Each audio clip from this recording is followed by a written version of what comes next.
with who I am, then please just do a little Google, Tina Heals, and check out my writing. I have 2 blogs. I'm also a guest blog writer in some other sites. So check out all my work and email me if you want a private session or if you just want to talk, okay? So let's get straight to the point. I am making a series of videos which will deal with astrological personalities based on the sun and the moon signs, okay? Now the sun represents our exterior self and who we want to project, who we are and how we want to project that to the world, okay? And the moon is our emotional body, it's our connective body, it's our feeling body, okay? So when you understand astrological archetypes, it's really useless to just study the sun sign. And sadly, that's what popular astrology is all about. You're born in so and so date, so you check out your sun sign. But there are 9 planets in astrology, and each planet was placed in a certain position at the time of your birth. And you know, your natal chart is just like your fingerprint. It's absolutely unique.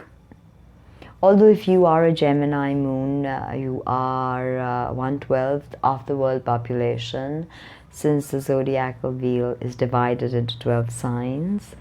So it's very interesting to understand how the emotional self or the moon sign operates, because if you really look at the sun sign, it's an outward projection. So it's what that person is trying to project outward, right? But the moon sign is who they really are deep within. Okay? It's who they are at their deepest core. And here we have the moon in Gemini. Now, if you ask me, the moon in Gemini is probably the most challenged position for the moon. Although the moon is in its detriment in Capricorn, which is opposite house of Cancer, which it rules. And of course, you have to understand that the moon is also considered malefic or has a negative potentiality in Scorpio. But I would say that in Gemini, the moon is most restricted. There's nothing to fret if you're a Gemini moon. Just understand what archetype you have to work with. Once you understand that, you can assimilate the lessons, you can understand your drawbacks, and you can work towards a holistic balance. That is what healing comprises of. It's about becoming whole, finding holistic balance within.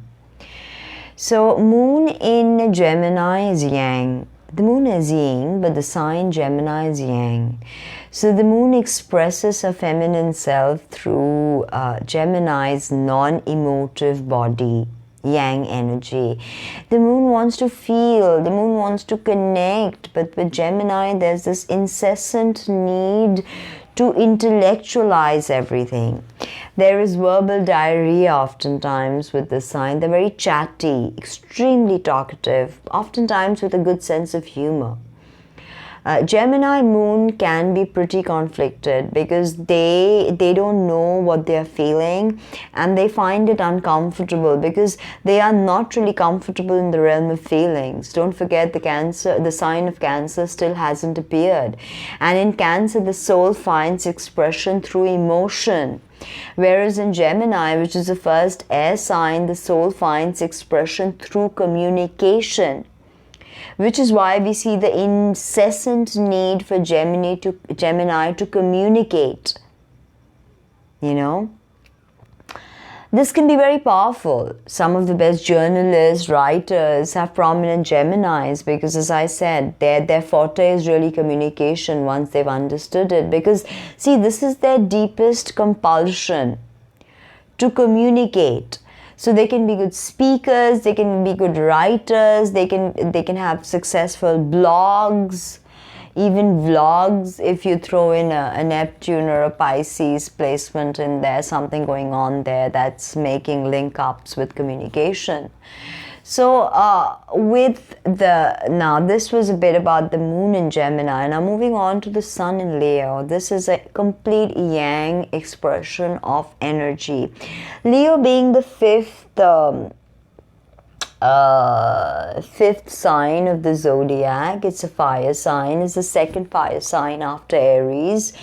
And in the fifth sign, the fifth house is all about children, creativity, creative projects, artistic projects. Okay, now the sun, which rules Leo, is the most luminous celestial being in the solar system, and we literally survive because of the sun. The sun is extroverted energy. Even Gemini is extroverted, actually, so there's a tremendous compulsion for extroversion with this personality type. Now, if you look at Leo, the Leo sun, the way you express yourself is very dramatic, very artistic, very creative. You like to create art with whatever you have in front of you. You like drama. You like romantic gestures. You like love. Okay, so now if you can successfully combine the energies of Leo, then you could probably communicate and work with children, since Leo deals with children. It's also not so much childish, the energy of Leo, but it's very childlike. So even Gemini has this mischievous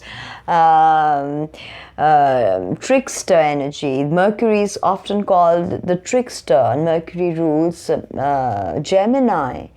So this person can be quite mischievous and can pull pranks. Okay, so if you're one of them, then you are quite good at pulling pranks and coming up with some really comedic situations, because you like to do that. You like to generate humor. And you are probably the heart of the party, and where you probably laugh and tell jokes, because again, Gemini Moon, your inherent need to communicate and expressing yourself in the leonine, artistic, glamorous way. So this could give rise to a very interesting personality where you can shine like the sun and communicate your inner feelings, not feelings so much so, because again, see, that's a realm you have to work with. With Gemini, you've got to work with feelings. If they make you uncomfortable, face them. So as I was saying, that you're not so much, you work with your dynamics. Even if it's feelings that you're working with, you're intellectualizing them. If it's a morning coffee you're drinking, you're trying to put it into words. You're trying to find meaning in it. See, there's an inherent need for Gemini to find meaning through words, or to just express things. So there's a brashness with this, and there's a brashness with Leo too. Leo just says whatever comes to their mind, and as I said, they have this childlike, innocent, very bright energy. So tap into that and explore your creative side, explore your artistic side, and find means to communicate that to the world, and that's how you find success. I hope that helped, and this is Tina from tinaheals.com signing off. Don't forget to check out my website, my blogs, and my astrology blog has been rated one of the top 100 astrology blogs online, so please catch that. All the details and connections of my social media handle, all the details of my social media is online on my website or on my Facebook. In fact, if you just Google Tina Heals, everything will pop up. I hope you had fun discovering your personality through your moon and sun signs. See you soon for the next segment. Bye.